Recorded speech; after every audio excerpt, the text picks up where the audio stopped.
نحمده ونصلي على رسوله الكريم اما بعد فاعوذ بالله من الشيطان الرجيم بسم الله الرحمن الرحيم رب اشرح لي صدري ويسر لي امري واحلل عقدة من لساني يفقهوا قولي رب زدني علما اللهم فقهنا في الدين اللهم انا نسألك حبك وحب من يحبك والعمل الذي يبلغنا حبك اللهم ارزقنا اخلاص الہی آمین۔ لیسن نمبر 58 سورۃ النساء آیت نمبر 26 سے 35 تک، 26 سے لے کر 35 تک انشاءاللہ۔ اللہ سبحانہ تعالیٰ فرماتے ہیں یریدو چاہتا ہے اللہ تعالیٰ لیبین لکم کہ بیان کرے تمہارے لیے، ویہدیکم اور رہنمائی کرے تمہاری، سنن الذین طریقوں کی ان لوگوں کے، من قبلکم جو تم سے پہلے تھے، ویتوب علیکم اور مہربان ہو تم پر، واللہ اور اللہ تعالی علیم حکیم علم والا ہے، حکمت والا ہے۔ اللہ تعالیٰ چاہتے ہیں کہ تمہارے لیے اپنے احکامات کو کھول کر بیان کر دیں۔ بیان دو طرح کا ہوتا ہے، ایک لفظی اور دوسرا معنوی۔ تو شریعت کے احکام بہت واضح طور پر بیان کر دیے گئے ہیں۔ تو اللہ تمہارے لیے احکامات کو تفصیل سے بتاتا ہے۔ پچھلی اقوام کے طریقے بھی بتائے جا رہے ہیں کہ یہ صرف تم کو نہیں دیے گئے، کیونکہ یہاں آگے اللہ تعالیٰ فرماتے ہیں وَيَهْدِيَكُمْ سُنَنَ الَّذِينَ مِن قَبْلِكُمْ اور رہنمائی کرے تمہاری طریقوں کی ان لوگوں کے جو تم سے پہلے تھے، یعنی تمہیں ان لوگوں کے طریقوں کی ہدایت دے جو تم سے پہلے تھے۔ بلکہ پچھلی امتوں کو احکامات کے ذریعے پابندیاں بھی دی گئی تھیں۔ دین تو سب کا ایک ہی رہا، یعنی توحید کا پیغام ایک ہی تھا، مگر شریعتیں فرق رہیں، اور وہ فرق زمان اور مکان کے اعتبار سے ہوتا تھا، لوگوں کے حالات کے اعتبار سے ہوتا تھا۔ یہاں پر جو من قبلکم ہے، اس سے مراد انبیاء اور ان کی امتوں کے نیک لوگ ہیں۔ تو اللہ سبحانہ تعالیٰ چاہتے ہیں کہ تمہارے لیے اپنے احکامات کو کھول کر بیان کر دیں اور تمہیں ان لوگوں کے طریقوں کی ہدایت دے جو تم سے پہلے تھے، یعنی انبیاء اور ان کی امتوں کے نیک لوگ۔ وَيَتُوبَ عَلَيْكُمْ اور مہربان ہو تم پر، کہ اس نے بہت سے احکامات میں تمہارے ساتھ آسانی کی ہے، جیسے کہ ہم نے محرمات کے بارے میں پڑھا، نکاح کے مقاصد کے بارے میں پڑھا، پھر کچھ پابندیوں کا ذکر بھی آیا۔ تو اللہ سبحانہ تعالیٰ یہ بتا رہے ہیں کہ وہ تمہارے لیے دشواری نہیں بلکہ اللہ کی مہربانی ہے، وہ تمہیں اچھے اور برے کا بیان کر رہا ہے۔ تو اللہ تعالیٰ نے اس دین کو بہت آسان بنایا ہے، یہ اللہ کی مہربانی اور نوازش ہے کہ اس دین کو قابل عمل بنایا۔ اور اللہ تعالیٰ ہمیں دین اس لیے دیتے ہیں کہ اللہ ہم پر مہربانی اور نوازش کرنا چاہتے ہیں۔ اللہ تعالیٰ نے ہم کو دین پر عمل میں لطف و کرم بھی دیا ہے،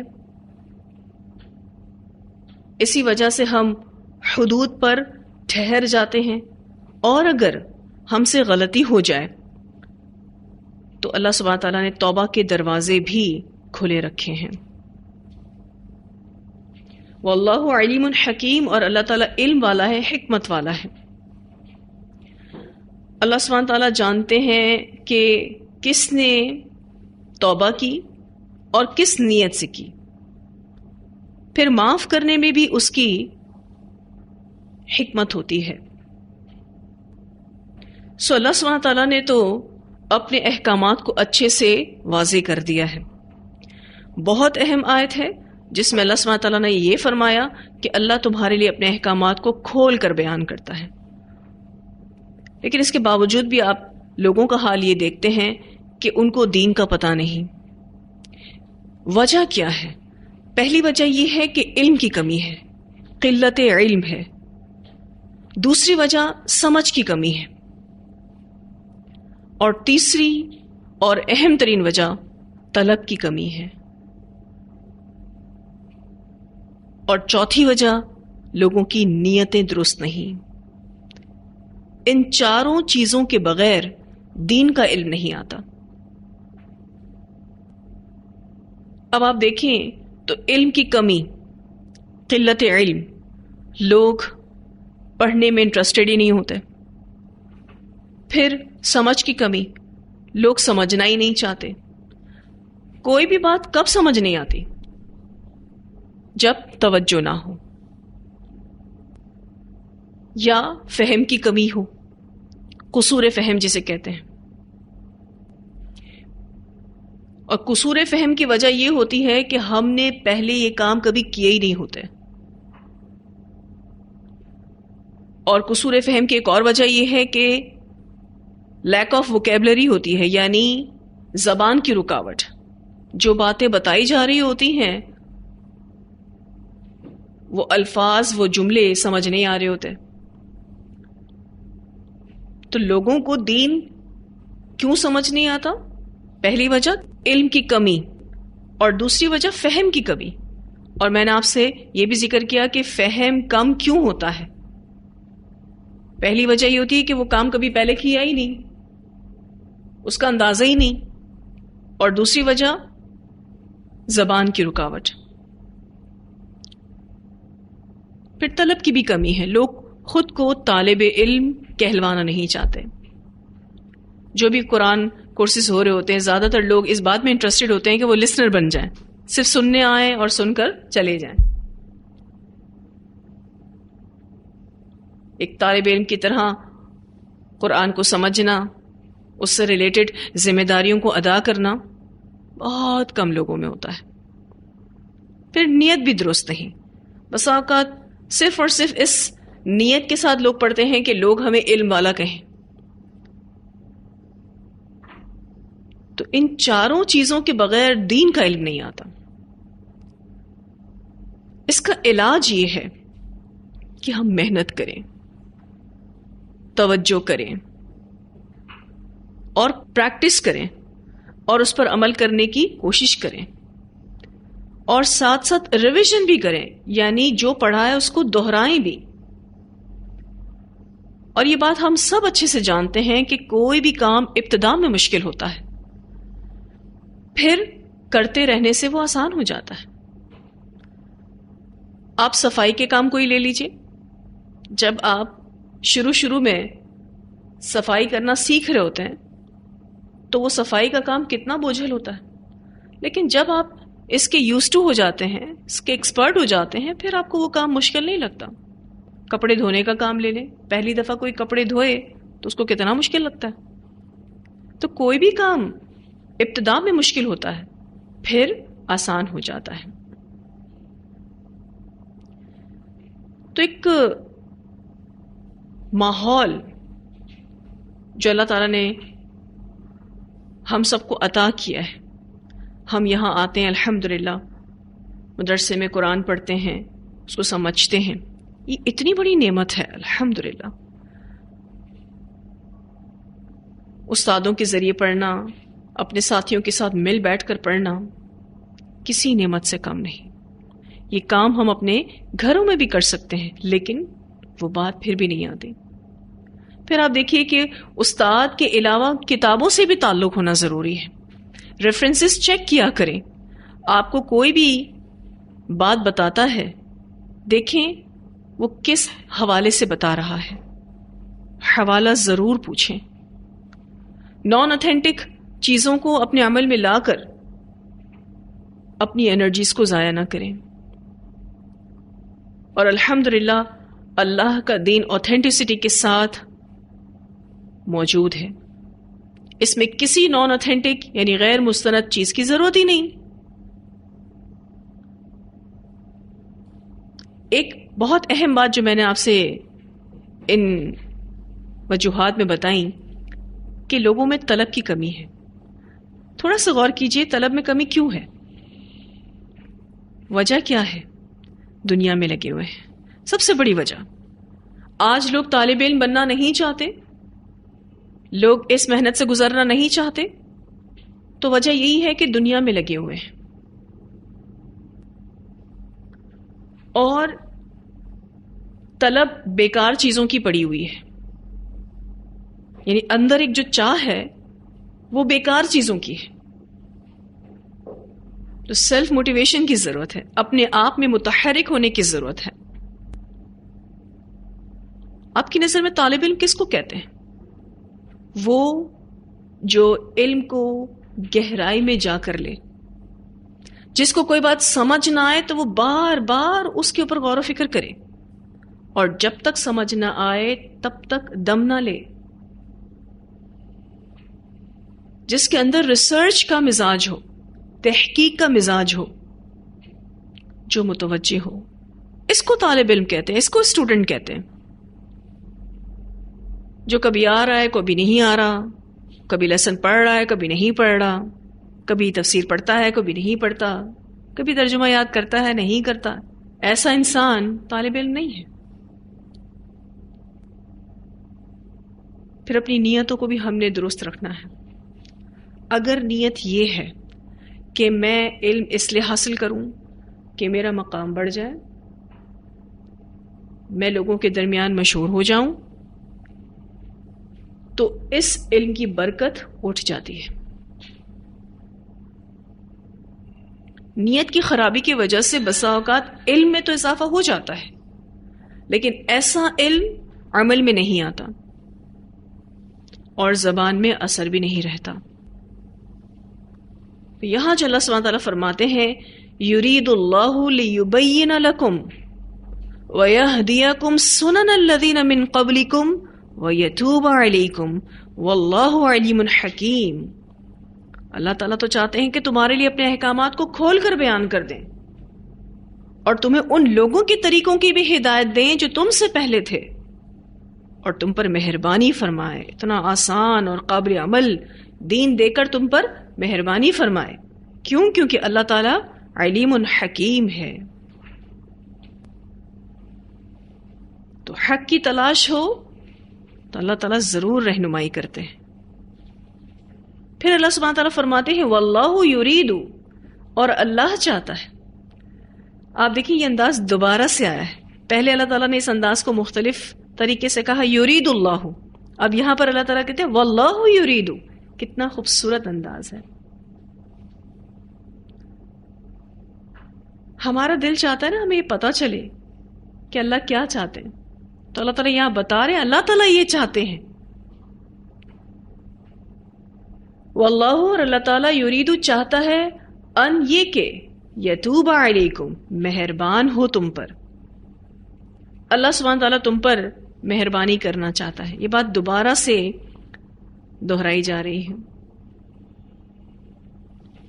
کہنا یہ مقصد ہے کہ اللہ تعالیٰ چاہتے ہیں کہ مسلمان فسق اور فساد کے بجائے پاکیزگی اپنائیں۔ آپ ان سارے احکامات کو اپنے ذہنوں میں لے لیں جو ہم پیچھے پڑھ کر آ رہے ہیں، ان تمام احکامات کو جو اللہ تعالیٰ نے ہمیں دیے، جب ہم عمل کرتے ہیں تو لازماً فسق یعنی اللہ کی نافرمانی اور فساد سے بچ جاتے ہیں۔ تو اللہ تعالیٰ چاہتے ہیں کہ مسلمان فسق اور فساد کے بجائے پاکیزگی اپنائے۔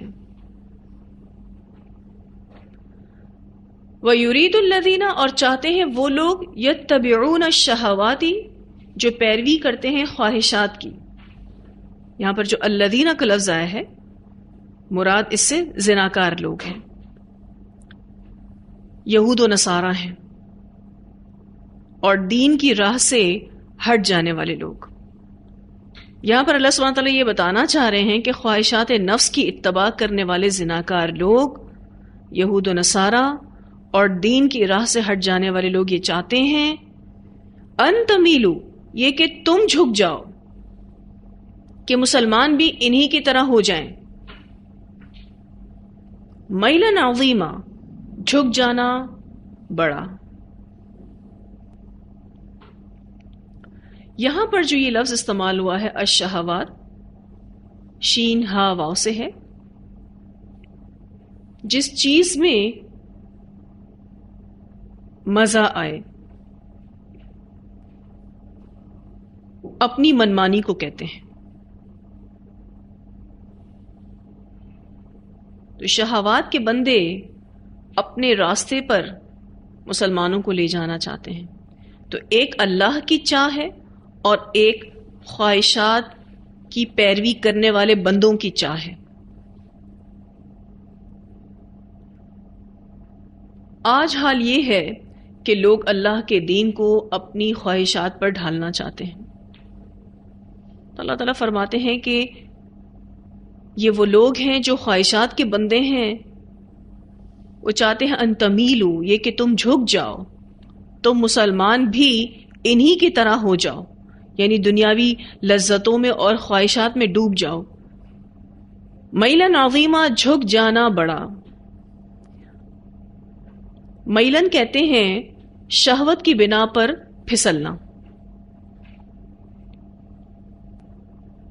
تو یہ چاہتے ہیں کہ تم بھی ان کے جیسے ہی ہو جاؤ۔ اور الفاظ آپ دیکھیں کیا استعمال ہوئے، میلن عظیمہ، یعنی صراط مستقیم سے انحراف کر کے ان لوگوں کی راہ پر چل نکلو۔ تو ایک اللہ کی راہ ہے اور ایک اللہ کے نافرمانوں کی راہ ہے۔ اس کی مثال ہم یوں بھی لے سکتے ہیں کہ جو حرام رشتوں کو بھی جائز سمجھتے ہیں، اور وہ یہ سمجھتے ہیں کہ نکاح کے بغیر بھی عورت سے تعلق قائم کیا جا سکتا ہے،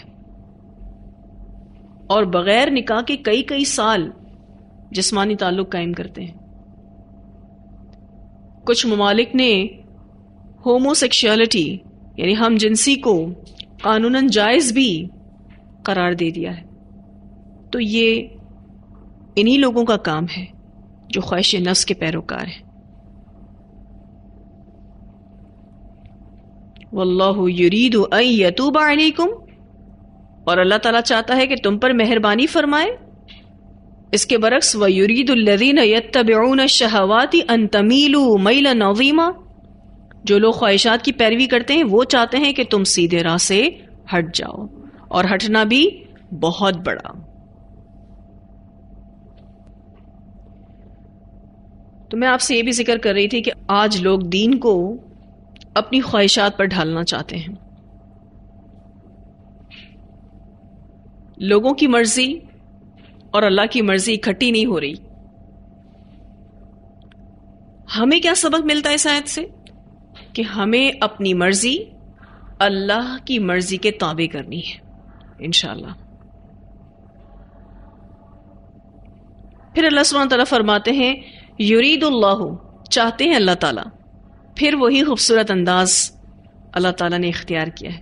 اللہ تعالیٰ یہ چاہتا ہے ان یہ کہ یخفف عنکم، ہلکا کر دے تم سے دین کو، یعنی تمہارے لیے اللہ تعالیٰ نے دین کو قابل عمل بنایا ہے۔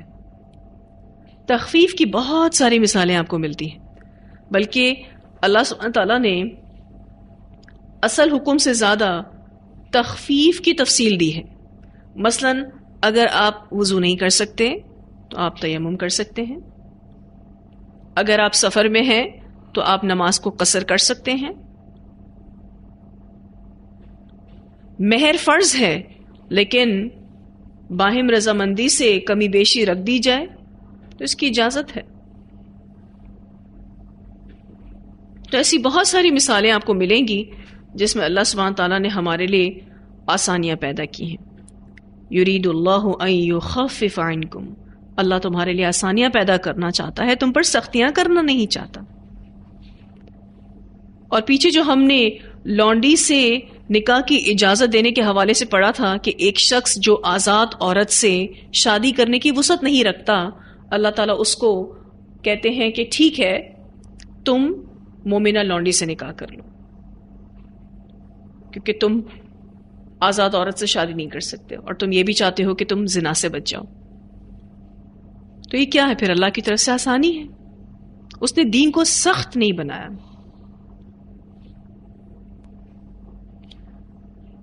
وَخُلِقَ الْإِنسَانُ، اور پیدا کیا گیا انسان ضعیفہ، کمزور. اللہ تعالیٰ یہ آسانی اس لیے کرنا چاہتے ہیں کہ انسان کمزور پیدا کیا گیا ہے. انسان کا ارادہ بھی کمزور ہے اور اس کا جسم بھی کمزور ہے. انسان فطرتاً کمزور پیدا کیا گیا ہے. اس کی مثال ہمارے سامنے حضرت آدم علیہ السلام کی ہے کہ جنت میں ان کو اللہ تعالیٰ نے رکھا تھا اور ایک درخت کا پھل کھانے سے منع کیا تھا، لیکن وہ اپنے عزم میں کمزور ہوئے تو وہیں کوتاہی کر گئے. ہم سب اپنی بھی مثال لے لیں. کتنے کاموں کی پکی نیت کرتے ہیں کہ یہ کام تو اب ہم کریں گے ہی کریں گے، اور پھر اس کے بعد ہوتا کیا ہے؟ کر نہیں پاتے. پھر آپ دیکھیے کہ ہم سب علمی اعتبار سے بھی کتنے کمزور پڑ جاتے ہیں. اپنا پڑھا ہوا ہی بھول جاتے ہیں. جس سبق کو ہم نے بڑے اچھے سے یاد کیا ہوا ہوتا ہے، تھوڑے ٹائم بعد اس کو بھول جاتے ہیں. یہ بھی ہوتا ہے کہ اچھا خاصا پڑھا ہوا علم عمل کے وقت بھول جاتے ہیں، اور جب وہ عمل کا موقع نکل جاتا ہے تب یاد آتا ہے کہ ہمیں تو یہ عمل کرنا چاہیے تھا، ہم تو بھول گئے. تو ہم عام انسانوں کی بھی یہی حالت ہے. ہم جسمانی طور پر کمزور ہیں، ارادی طور پر بھی کمزور ہیں، علمی طور پر بھی کمزور ہیں. کبھی سوچا ایسا کیوں ہوتا ہے کہ اپنا ہی یاد کیا ہوا بھول گیا؟ یہ اس لیے ہوتا ہے کہ ساری مرضی اللہ ہی کی ہے. وہ ہمیں اس بات کا احساس دلاتا ہے کہ تم کمزور ہو، طاقتور ہستی صرف اور صرف اللہ کی ہے. اسی لیے اللہ سبحانہ تعالیٰ نے انسانوں سے ہو جانے والی بھول چوک کو معاف کر دیا ہے، اور اصل چیز جو دیکھی جا رہی ہے وہ انسان کی کوشش ہے. اگر نتائج پر معاملہ کیا جاتا تو تقریباً سارے ہی لوگ فیلئر ہوتے. حدیث میں آتا ہے نا، اللہ تعالیٰ قلم اٹھا لیتے ہیں، وہ جو سو گیا، وہ جو مجنون ہے اس کے اوپر سے قلم اٹھا لیا اللہ تعالیٰ. نابالغ بچہ، وَخُلِقَ الْإِنسَانُ ضَعِيفًا، اور پیدا کیا گیا انسان کمزور ہو، کیونکہ وہ ہمارا خالق ہے، اس کو پتا ہے کہ ہم کتنی محنت کر سکتے ہیں. ہمارا جو ڈیزائن اللہ تعالیٰ نے بنایا ہے اس میں ہم کتنی مشقت اٹھا سکتے ہیں. جتنا بھی آپ خود کو قابل کر لیں، کہیں نہ کہیں آ کر مغلوب ہو جائیں گے. اس کی مثال بہت اچھی ملتی ہے حرم کے قاری. کبھی سنی آپ نے تراویح حرم کے قاریوں کی؟ غلطی کر جاتے ہیں وہ بھی. اب آپ سوچیں جو امام کعبہ ہوں، ان کا قرآن پڑھنا اور اس کی محنت کیسی ہوگی، اس کے باوجود بھی جب وہ قرآن پڑھتے ہیں تو غلطی کر جاتے ہیں. کہنے کا مقصد یہ ہے کہ ہم خود کو کتنا بھی قابل کر لیں، ہم پھر بھی مغلوب ہو جاتے ہیں، ہم پھر بھی مسٹیکس کر جاتے ہیں. کیوں؟ وَخُلِقَ الْإِنسَانُ ضَعِيفًا، اور پیدا کیا گیا انسان کمزور. میں آج اس آیت پر ذرا غور و فکر کر رہی تھی تو مجھے ایسا لگ رہا تھا کہ اس آیت میں اللہ تعالیٰ کی اپنے بندوں سے محبت چھپی ہے. آج ہم اپنے آپ کو جتنا بھی مضبوط سمجھ لیں، ہم فطرتاً کمزور ہیں. اسی لیے ہمارے رب نے اس دین کو آسان کر دیا ہے تاکہ ہم اس پر عمل کر سکیں. سورۃ البقرہ میں آپ نے آیت 185 میں پڑھا تھا، یرید اللہ بکم اليسر ولا یرید بکم العسر. اللہ تمہارے لیے آسانی کا ارادہ رکھتا ہے اور تمہارے ساتھ تنگی کا ارادہ نہیں رکھتا. پھر سورۃ البقرہ کی آخری آیتوں میں اللہ تعالیٰ فرماتے ہیں لا یکلف اللہ نفسا الا وسعها اللہ کسی جان کو تکلیف نہیں دیتا مگر اس کی وسعت کے مطابق. بخاری کی روایت میں آتا ہے نبی اکرم صلی اللہ علیہ وسلم نے فرمایا بے شک دین آسان ہے. اب اگر کوئی یہ کہہ کر کہ دین تو بہت مشکل ہے عمل نہ کرے تو یہ اس کا اپنا قصور ہے. ایک اور روایت میں آتا ہے نبی اکرم صلی اللہ علیہ وسلم نے فرمایا مسلمانوں میں سب سے بڑا مجرم وہ شخص ہے جس نے کسی ایسی چیز کے متعلق پوچھا جو حرام نہیں تھی لیکن اس کے سوال کرنے کی وجہ سے وہ حرام کر دی گئی. اسے بخاری نے روایت کیا ہے. یعنی حلال چیز سے اس کے کثرت سوال کی وجہ سے حرام ہو گئی. یعنی جو آسانی اللہ تعالیٰ نے دے رکھی تھی، حلال چیز کیا ہے؟ آسانی ہے نا. کسی شخص کے سوال کرنے سے وہ حرام ہو گئی. سب سے بڑا مجرم ہے وہ شخص. تو بہت اہم آیات ہیں اور اللہ سبحانہ تعالیٰ کا بہت خوبصورت انداز ہے ان آیات میں. اتنی آیات کی تلاوت سنتے ہیں پھر انشاءاللہ آگے پڑھیں گے. يريد الله ليبين لكم ويهديكم سنن الذين من قبلكم ويتوب عليكم والله عليم حكيم. والله يريد أن يتوب عليكم وَيُرِيدُ الَّذِينَ يَتَّبِعُونَ الشَّهَوَاتِ أَن تَمِيلُوا مَيْلًا عَظِيمًا. يُرِيدُ اللَّهُ أَن يُخَفِّفَ عَنكُمْ وَخُلِقَ الْإِنسَانُ ضَعِيفًا.